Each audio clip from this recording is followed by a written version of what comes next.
all the way from New Zealand. He joins us via Skype. He takes on Derek Brunson on that same card we're talking about. The one and only style bender is here. Israel Adesanya. What's up, Israel? How are you?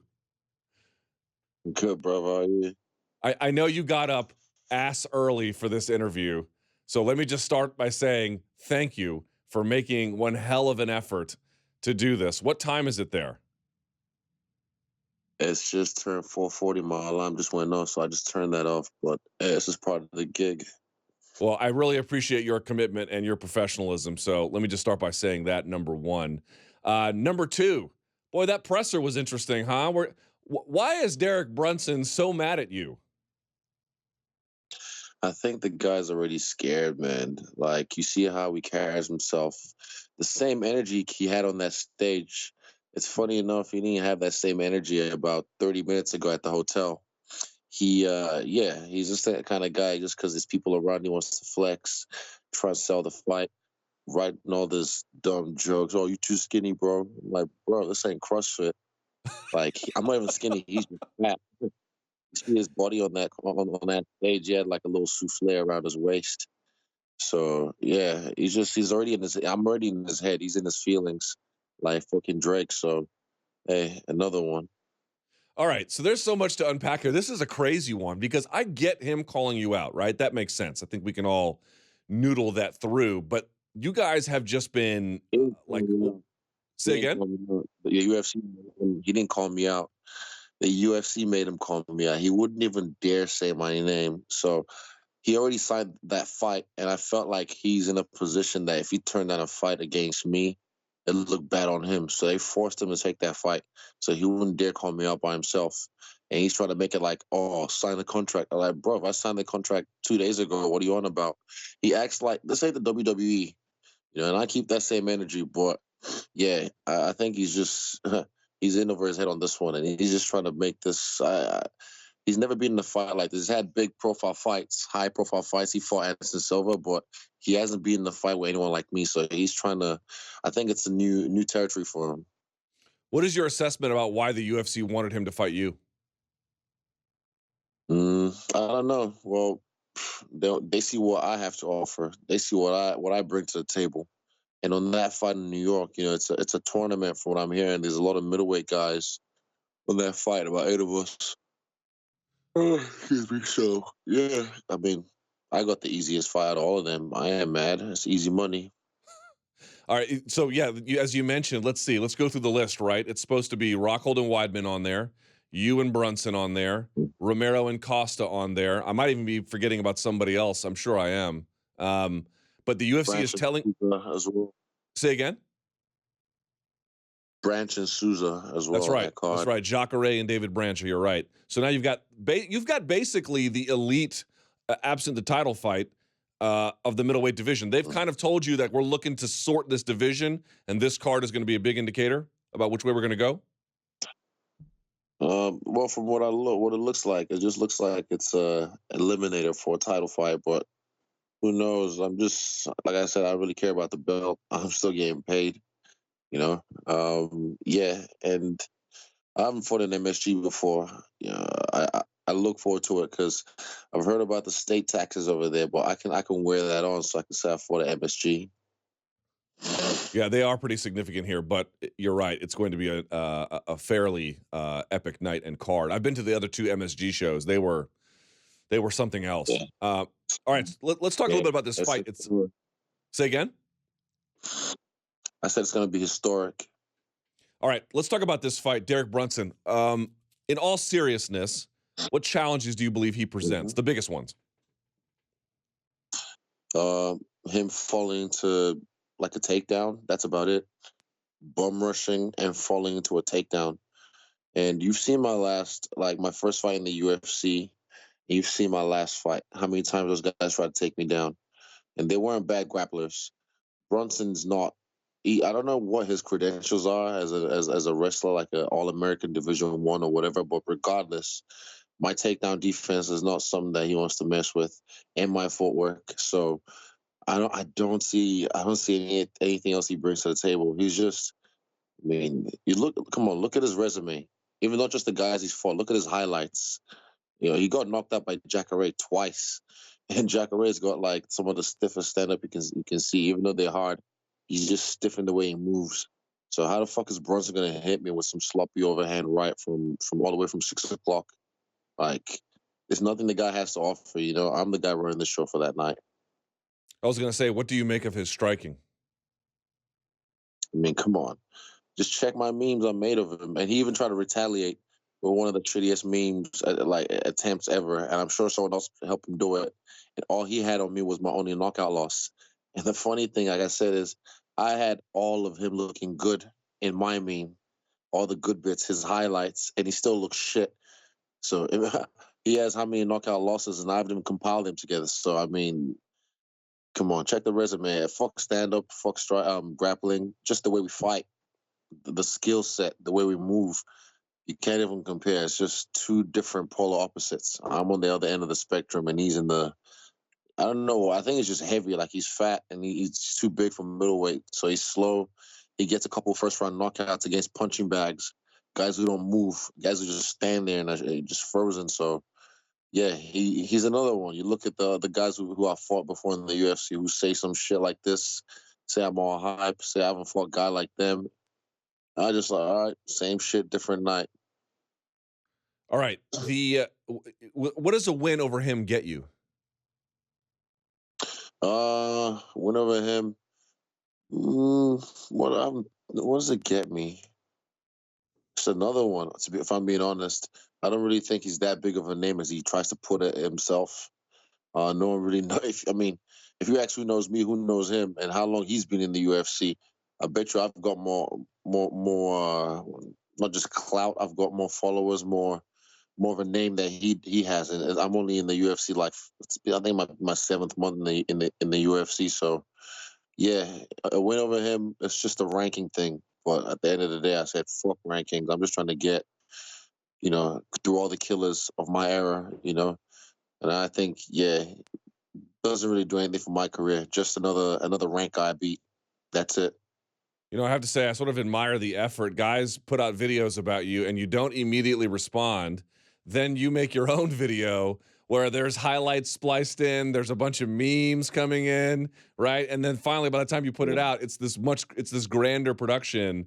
Like, what is the thought process behind that to make, less responsive, but a greater impact? Like, explain your love of memes. I don't know where it comes from, man. I think with memes, I think it is like it's changing the culture. It's a means that I don't know. It's one of those things like hieroglyphs for the Egyptians back in the day. People are gonna look back on this era and look at memes like something that shaped the culture. And it's a funny thing to say, but it is.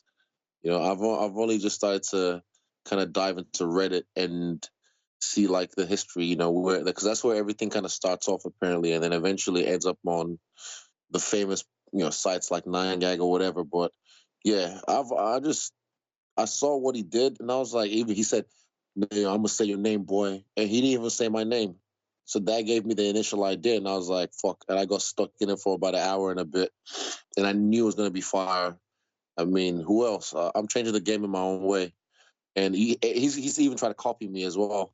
Same thing at the bar in LA a couple of days ago. I see him, I embarrass him. He tries to do the same thing. He's not original. He just tries to copy what I do. He's like Mr. Me Too. How, who makes the videos? You make them? You edit them? Yeah. Facts. And I know his one. He doesn't make the videos. He's not even that smart. His video was shit. He put up like pictures of me that I've already posted of me looking good. There's no comedic timing. There's no flow to his shit. It was just chunky, like a style of fucking of fighting. It's just all over the place and shitty. Now, how did you two end up in the same hotel? Or I'm sorry, not hotel, the same restaurant at the same time in LA? What's that? What happened there? That was at the hotel. That was at the hotel where they put all the guys for the presser. So I seen them. He same thing, just kept on walking, and then eventually I saw him across the bar, and then he kind of caught my eye. Caught my. I can't remember what happened. He said something, and before you knew it, I started filming and just clowned him. And yeah, I'm not fussed. I'm not gonna like whoop his ass for free. He can wait till November 3rd. I'm still gonna get get paid for knocking him out. All right. Is it my understanding that you recently came to a new contract agreement with the UFC? I don't know. Is it? That's the rumor I've heard. I'd like to Allegedly. confirm it with you. I don't know. Allegedly, allegedly. That's my new favorite word. I can say whatever I want and just put allegedly right behind it. So, I mean, all I'm gonna say is allegedly. All right, let's say it's But allegedly I'm true. sitting pretty. Yeah, I'm sitting pretty. Let's just put it that way. I'm in a good spot. I'm in a good position. Nothing like Derek's ever been in. It seems like after your last fight, there are many corners to turn in someone's career, but that the UFC, I think they've always had faith in you, right? That's why they signed you. That's why they're promoting you. That's why you're fighting back to back like that. But it felt to me like something a little bit different happened after the last win, right? Yeah, I shut everybody up. Everyone that thought, "Oh my God, it's too soon." He's only had 2 fights in the UFC, and they didn't do their homework. They didn't check the resume. They didn't look at the styles. They didn't look at the body type, the way I move, how the skinny boy works. So yeah, I think I made a big statement in that last fight. Even though, I mean, for me, everyone gets caught up in finishing people, and I finished motherfuckers. In my kickboxing career, it was the same thing. I went in the earlier part not finishing people till I kind of got used to my body, used to the way everything was set up, and I started to finish guys, and I had like a long streak of knockouts in a row. So yeah, I'm only 3 fights in this UFC thing. So eventually, Derek's gonna be the first one on a long line of finishes. So even just that fight was a masterclass. The one with Brad, he's a tough guy, a veteran. He's been around a long time, and I made him look like an amateur. So imagine what I'm gonna do, Derek. Are you going to be disappointed if you don't finish, Derek? Nah, I want to punish him. I just don't think he's gonna last. Like the way he might not last one round because of the way he fights. Even in that press conference, if not for Dana White, he would have right into my whatever I wanted. I already established my distance with my arm on his chest, and he's already running forward with his chin up. Just that already tells me how he's gonna approach this fight. You see me, I come through, collected, boom, put my fist in his chest. So he's one of those guys who's gonna do the exact same thing and fall on his own sword, or my sword, actually. The interesting part about your development, we actually just had Dustin Poirier on the show, and I was thinking about it. You guys both told me something interesting after your last fights that were real similar. So he beat Eddie Alvarez, and he told me, if a title shot or something big comes along the lines, I'll take it, but I want to take some time, put the gi back on, and just work on my craft. I recall in Vegas after you beat Tavares, you were saying something similar, but then the UFC comes around and they got big opportunities for you, and you kind of got to ride the hot hand while you have it. Do you have any concerns though about not taking the amount of time off to just focus on your craft a little bit? That's what we're doing right now. I mean, I learn pretty quick. I'm a copycat ninja. If I see it, I can replicate it so fast, and then start using it on certain people as soon as possible. But yeah, I took my time. I fought on July 7th, so I'm taking it out of August right now. I'm still doing my thing. The fight's all the way in November. I'll be in shape by the time I start camp. I start like the gritty stuff. So right now it's just me relaxing, working on certain things, healing my body and my mind. And this is nothing for me. I've told you guys before. In 2016, I fought over 20 times. So even after I smoked Derek in the first round, Adelaide's on December 2nd or December 1st. So I might look for someone else to help me get on that card because I used to fight on the local circuit in Adelaide. But yeah, Derek's easy work, so I don't mind taking a fight like this. It's not even short notice, but I don't mind taking a fight like this against him. I don't know if you saw. Have you had a chance to watch Dana White's Tuesday Night Contender Series at all? A couple of them, not all of them, but I've seen in some highlights as well. So, what about it? Did you see this kid Sadiq Yusuf, who is American but of Yeah, Nigerian ancestry, saying Nigerians are taking over? I mean, you do the math here, right? I'm trying to think about where the best competitors that I know of, and I certainly have some blind spots. But there's you, there's Kamaru Usman, there's now Sadiq Yusuf. There's got to be a bunch of other guys. So here's my question to you: is Nigeria the capital in Africa of MMA? right now, facts. And I keep saying I'm the runt of my people. You know, I went back. I'm going to go back again next year. But when I went back, I think 3 or 4 years ago, just I was looking around at the kids playing, and just the people around. Some of these kids are just specimens, man, and they might not even come from the best well-off family. Their nutrition might not be that well or that good, but they're just specimens. And I'm thinking, man, if someone just takes that football out of your hand and teaches you how to box, teaches you how to wrestle, kids are freaks over there, and I don't know what it is. It's just the genetics. So I'm the runt of my people, and look where I'm at. You look how far I've come because I had to work. People say, "Oh, you're so talented." It's like, nah, I work to get to where I'm at. It didn't just come to me easy. Apart from the rhythm maybe and the way things flow, but physically, I had to work to where I'm at. So eventually, one day when I go back, I might start recruiting and letting these kids know, hey, there's another avenue. That's why I haven't spoken Yoruba after my fight, to let them know me, Kamaru, we're out here, and a lot of us we're making splashes as well in the local scene. So eventually, you start seeing more Nigerians and kids from Africa in general running the UFC. Yeah, I mean, the way that Russia has been changing MMA is a function of the fact that, yes, MMA got popular there, but also these guys are being pulled and recruited to other teams across the world, and then they're essentially ambassadors for their country. Seems to me like if Nigeria had some kind of system like that, or somebody was able to help them in that way, at least at this stage, they're ready to make an impact Yeah, man. fast. It's always like that. There's waves. The Brazilians were on top at one point. The Americans as well. A lot of the champions were Americans at one point.